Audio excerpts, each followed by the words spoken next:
any questions you have into the chat, and we can get to them at the end.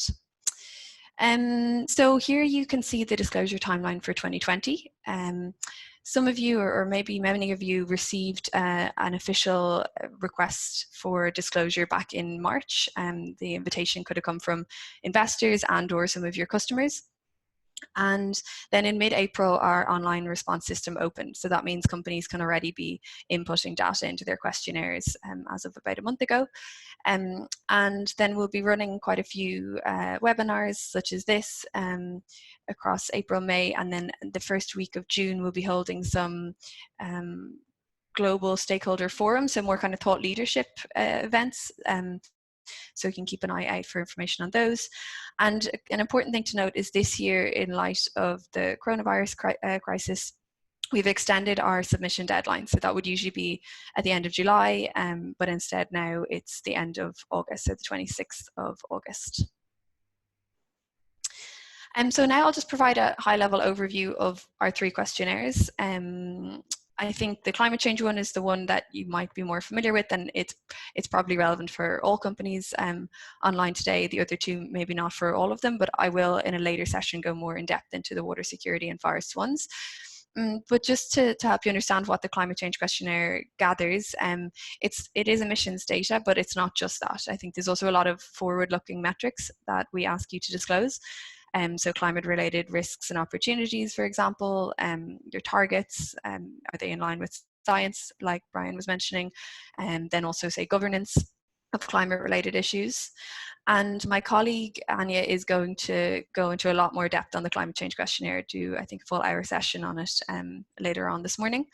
But we do also, as I said, have these water security and forests ones. The water security one looks at a company's dependence on water and their management of water, both water quantity and quality. Facility level water accounting and assessment of water related risks and opportunities. And then the forest questionnaire, that's based around these 4 forest risk commodities, timber, palm oil, soy and cattle. And it looks at how companies are working to remove deforestation from their direct operations and their supply chains. So this next slide here shows you the modules in each of the questionnaire, and I just highlight that the modules in darker grey are those which are aligned to the TCFD recommendations. And Brian has already mentioned the TCFD recommendations, but before I go into a bit more detail on those, I have another quick poll. So this poll is asking, does your company include disclosures which are aligned with the TCFD recommendations, that's the Task Force on Climate-Related Financial Disclosure recommendations, in its mainstream annual reports? So it'd be interesting just to gauge a bit of familiarity of those attending with what TCFD is, and then, you know, beyond that, if you know about it, are you actually already looking at having your own annual reports aligned with it? So if you could go into menti.com, I think as far as I know, Declan, this poll should be in there now and showing up with these response options. Whenever you want, Alan, it's ready, it's coming in. Yeah, okay, great. So I can just stop sharing on one moment. Stop share, okay. Over to you then, Declan. There you go. Should be seeing that now? I can, okay. So no, but we plan to, okay, so interesting. About half plan to do so in the next 2 years, and then 40% aren't familiar with it, and no, and we don't plan to. Okay, interesting spread, and we do have one company already doing it, it seems, so that's great. Thank you very much. So I'll pop back then to the presentation, and I'll give you a little bit of background about the TCFD recommendations themselves. Here we go. Is that working now? Can you see those slides? Yep. Great. Gotcha. So yeah, maybe then before going into CDP's alignment with TCFD, you should kind of take a step back and explain a bit about what TCFD is. So it was actually set up by the Financial Stability Board, and the aim is to ensure that climate information and non-financial information is integrated into mainstream financial reports, and that disclosure in line with these recommendations is really becoming mainstream practice, and it's increasingly something that investors are looking for. So in 2018, those of you who were already disclosing to CDP will remember, I'm sure, that our questionnaire underwent a lot of change, and the reason we did that overhaul was so that our questionnaire would be aligned with TCFD, because we saw the importance of it. And TCFD recommendations are based on these 4 areas: so governance, strategy, risk management, and metrics and targets. And on the slide here, you can see the parts of the questionnaire, the CDP questionnaire, in the red boxes, which align directly with each of the 4 TCFD recommendations. So for governance, it's board level and C-suite oversight. Strategy, it's about are you using scenario analyses within your company? Are you doing low carbon transition planning, carbon pricing even? Risk management, that's, are you doing a thorough risk assessment, and if so, are you taking mitigating actions to prevent these risks occurring, as well as opportunities, of course. And then metrics and targets, like the science-based targets. And I would just highlight here that on this slide I have linked a document that really goes in detail showing the mapping between our questionnaire, the CDP questionnaire, and the TCFD recommendation. So it's really useful, because when you disclose via the CDP questionnaire, afterwards you can look at your responses and use those responses to the questions pinpointed here as the building blocks for your TCFD aligned disclosure in your mainstream reporting. So looking on then to sector-specific questions that CDP offers. Again, this is something that was driven by the TCFD recommendations. TCFD highlights these sectors as being high impact, meaning that they'll potentially themselves be most affected by climate change and also have a big impact on the climate. So it's very important that they're doing these kind of thorough risk assessment processes. And most of the sectors on the slide here were already launched in 2018, but this year we do have a few more added to it. So they're the ones circled in red dashed lines here. And later on in my next session, I'll do a bit of a deep dive into the financial services, construction, and real estate questionnaires. Maybe just a quick note as well for those of you who don't have a sector-specific questionnaire, then you'll just see the general questions. For those that do have sector-specific questions, they're marked in the questionnaire with a little code, an abbreviation. So depending on the sector, for example, for financial services, it would say FS before the sector-specific question, or for agricultural commodities, it would say AC. And then I'd like to give you an overview of the CDP Activity Classification System, the ACS system, and this is what we use in order to categorize companies into their industry. Well, it's a 3-tiered system really, so you'll see that on the right side of the slide here. The top tier is the industry, that's quite a broad classification. Then slightly narrower is activity group, and then even narrower again is their specific activity. And this, we focus on the activities which a company derives their revenue from, and do run an analysis in order to ascertain which of these they should fall into, and therefore which questionnaire they would be allocated. And for those of you who received an official invitation earlier on this year, you would have received an email explaining which ACS activity your company's been allocated. For those of you that are going to select and opt into the questionnaire yourself, you can choose this yourself. So we provide you with the full list. This is just an extract of it on the slide. It's much more than this. It's 200 and something activities in total, and you can pick which one you think is most relevant for your own company's activities, and then we'll allocate it based on that. So then moving on to the administrative fee, there is a fee to be paid on an annual basis in order to disclose to investors. CDP, it's a non-profit organization, so we do ask companies submitting the data to pay this in order to keep our system operating, to provide all the guidance and resources that we do and the support we do. So there's 3 levels of fee that you can choose from. The subsidized fee is €925 a year. It doesn't cover the full cost of operating the system, and it's actually subsidized from other funding sources. Then there's the standard fee, that's €2,475 per year. It covers the full cost of operating the system, and it contributes to the ongoing development of the platform, so trying to bring in new functionalities. I'll talk about some of those functionalities in a few minutes. And then we have the enhanced fee, that's €6,000 per year. And it covers the full cost of the system. It also contributes to the maintenance, and there's quite a few benefits. A lot of these are new this year.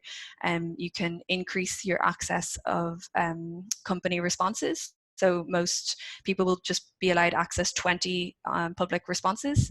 As Brian said, it's a really useful way to see what other companies in your industry are doing, what A-listers are doing in their responses, but we would increase that to 100. You can get a tailored benchmarking report, which is where you can compare your own disclosures to 10 of your peers, which you select yourself.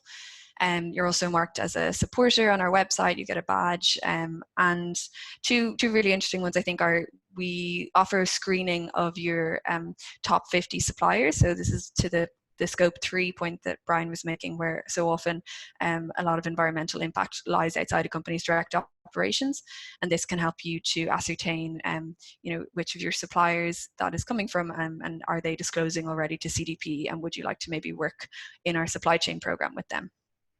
And then the other one is a free consultation with CDP ASP. So for example, if you're looking to procure more renewable energy, we work with certain companies that can help you do that, and we would match make you basically with those.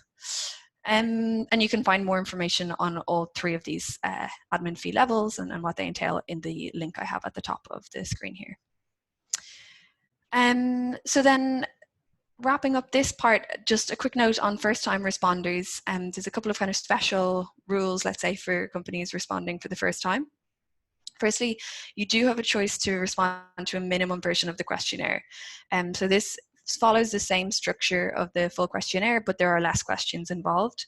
But it's key to note that this isn't scored.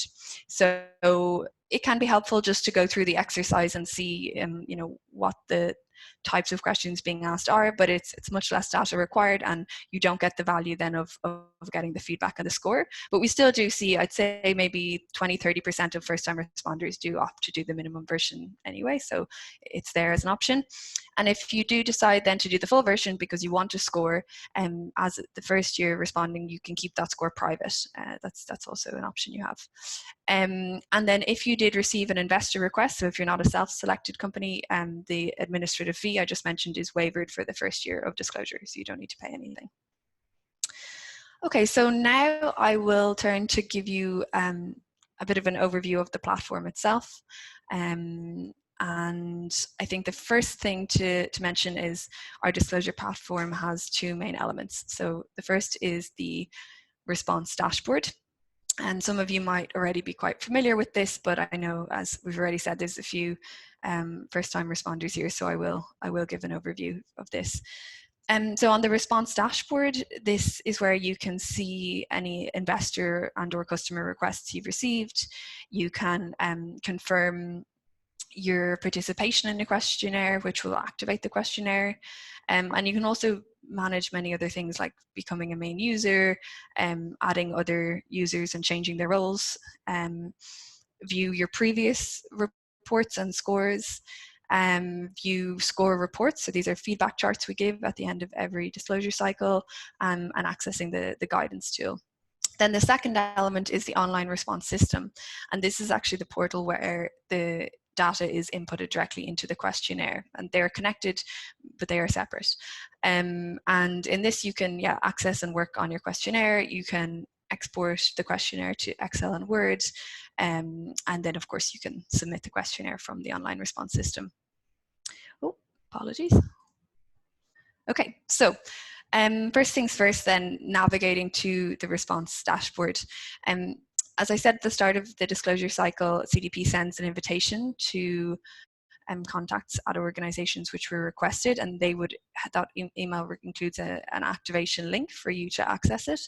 For those companies which didn't receive the request and would be selecting this year, you just need to fill in a short 1-page form, and then we will send a personalized link to you. So don't hesitate to contact myself or Brian, and we can organize that.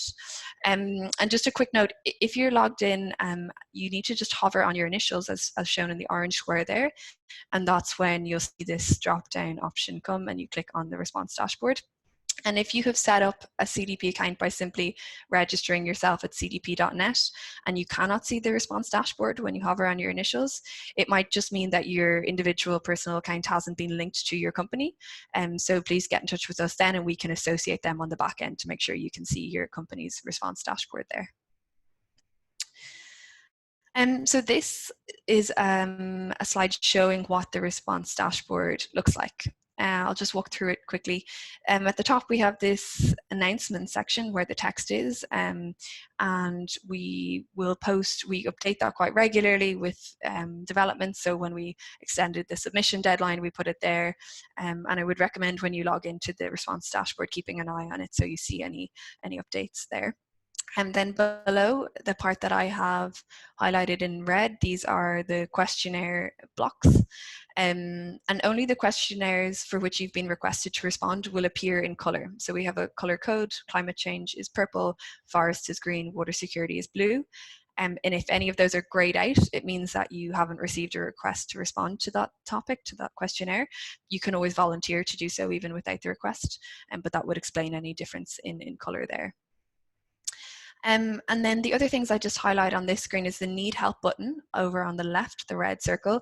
If you click on that, it will bring you to the bottom of the page and it will show you your individual contact within CDP who you should get in touch with if you have questions. So for most people on the line, that will be me, but it's always helpful to navigate there and make sure you get your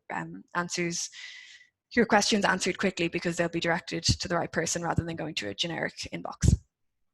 And then on the right side, we have this jump to menu. So that's just allowing you to navigate within the dashboard to the various sections. So I wanted to also just explain how you can see who has requested you to submit data from your dashboard.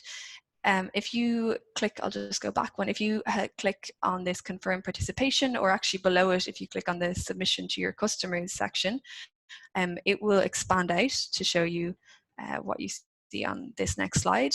So in this case, this company has a request to respond both from investors and from 9 of its customers via the supply chain program.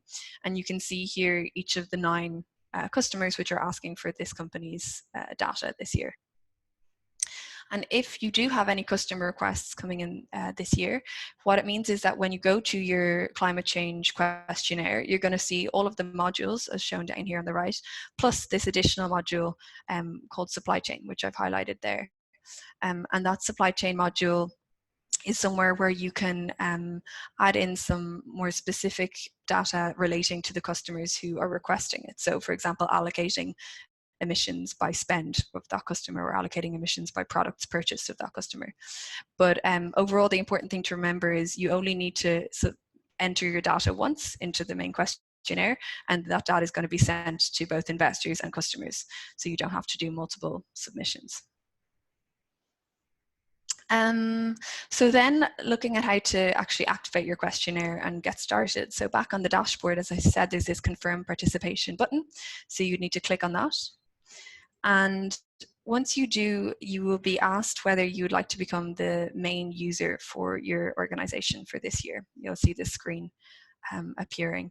And the main user has responsibility for managing the other users' access, for the payment of the administration fee, and of course for actually submitting the questionnaire. So we just ask that you kind of confirm that you have the authorization in order to be the main user.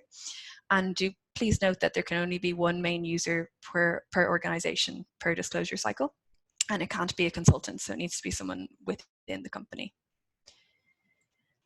And this screen also just provides information on what the main user role entails, and then that there are 2 other user roles, contributor and view only. So contributor would be someone who you want to be able to actually work on the questionnaire with you, who needs to input data. You could give them those access rights. Whereas if you just want to be able to share what you have inputted into the questionnaire with someone without them editing, you can give them a view only user rights. So then flying through this, we have also a guidance tool which you can access from the response dashboard. as shown here, and I would recommend taking a look at it because we have a lot of great resources in there, and you can search by program, so that's by questionnaire like climate change, water, forests, category, so for example scoring, or just use a keyword search. And yeah, we have a wide variety of resources there, including technical notes. We have that one on the TCFD alignment I already mentioned, one on water accounting, carbon pricing, scope 2 accounting, and many others. So now moving on to the second element of the disclosure platform. This is the online response system, the ORS, you'll hear it being referred to as, and this is actually where you're going to be working within the questionnaire during the cycle. So as you'll see, this is what it looks like. You have a navigation button which I've circled, and that's where you can navigate to each module within the questionnaire. You also have a progress bar along the top in blue showing you how many questions you filled in. And for those of you who have disclosed before, you'll be glad to hear this year we have a new functionality, meaning that that progress bar now can show you where the missing questions are, not just that there are missing questions. And another new functionality of this year is we have an automatic expansion of text boxes. So as you're writing, if you go over the word count, you can expand it out a lot more easily. But for those who are newer to it, just some of the functionalities that the response system has. Responses are copied forward from last year in certain questions, so particularly the qualitative questions, and we always put an icon next to those which have copied forward. So it just means you don't always have to start from scratch if some of the information, like the introduction to your company or some other areas, are still relevant year on year. There's the autosave function, making sure you don't lose your work, tracking modifications from other users. We have improved that and improved this audit trail so you can really see the detail of which questions were modified by whom and when. And then there's the export to Word function and export and re-import to Excel, which I'm just going to quickly show you now. The export to Word, excuse me, function, you do by hovering on export, clicking on Word, and this is just really a view only export. So just maybe for viewing and signing off, you're not able to re-import any changes you make in the Word document back into the system. But through the Excel export, this is something you can do. You can make edits in the Excel and then re-import. But I would like to just point out that for this year, we have been having some problems with the Excel re-import, and they're being fixed currently, and they expect that fix to be ready by the end of this week. But if you have tried it in the last week or two and it's not been working, that's why, and we're aware of that. So yeah, once that's back up and running, I think we might also have an announcement on the dashboard about it. But yeah, so as I said, when it is all running smoothly, users can download the response in an Excel from the online response system. You can edit it and re-import it. But do note that the export to Excel will show you every question in the questionnaire, whereas not every question might be relevant for you. So you will need to use the guidance as you work through it in the Excel to make sure you're not answering redundant questions. But there are help comments in your Excel in this italicized gray print. I've circled it here in orange, and that will flag to you as well when a question is appearing because of conditional logic. So maybe for those of you who are less familiar with the questionnaire, if you are asked, does your company have board level oversight, for example, of climate change, and you answer yes, then you will get more questions to go into more depth of who on the board has oversight, how often do they discuss it in meetings, do they have monetary incentives. If you answer no, then the question ends. So that's why sometimes the questionnaire actually changes in length based on how you answer an initial question. Okay, so I'm conscious I'm quite short in time, so I'll wrap up things quickly. Just quick tips for using the system. Google Chrome is the recommended browser for accessing our disclosure platform. And if you do have any problems accessing it or any glitches on it, we recommend just logging out, clearing your browser cookies, and then trying to log back in. If you're still having problems, then please do feel free to get in touch with me. And the other thing I would highlight is to always check the disclosure platform guide. So this is a great resource It includes guidance for all of these actions, and it's really the first kind of port of call if you have a question on using the system. And then my very last slide for this session is just on some key disclosure resources. We put in a lot of time and effort to developing these every year, and we update them. So I'd really encourage you to make the most of them. So firstly, we have the scoring introduction document. This provides an overview of CDP scoring approach. And Anya will also talk a bit more about that later. Then we have the scoring methodology that really goes question by question, showing you how many points are available at each scoring level per question. Then the reporting guidance document. This provides the rationale behind each question in the questionnaire, as well as an explanation of where they align with other frameworks, something Brian mentioned too, how we align with the SDGs at times with TCFD recommendations. And then a few other things I'd mentioned, some are quite self-explanatory, but the webinar recordings, myself and my team have been running some webinars on forest disclosure, water disclosure, the benefits of disclosure and investor use of data, and you can find all of those recordings linked there. So I think that's all from me. So thank you very much, and I'll hand back over to you then, Brian. Thank you very much, Owen. Well done. You managed to make the admin part of the process very interesting, and you know, hopefully for the first-time responders, I'm sure they're looking at that going, that's a little daunting for us, but there's lots of help available. Alwyn and ourselves and other colleagues, fellow colleagues who are battling through the process.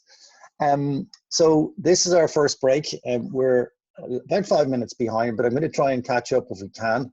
So we'd like to have you back at 11:45, 10:45, where we'll have Anya on. So go get a nice strong cup of coffee, tea, quick walk around, stretch, yoga, whatever you do for the next few minutes. We will see you back at 11:15. Thank you very much.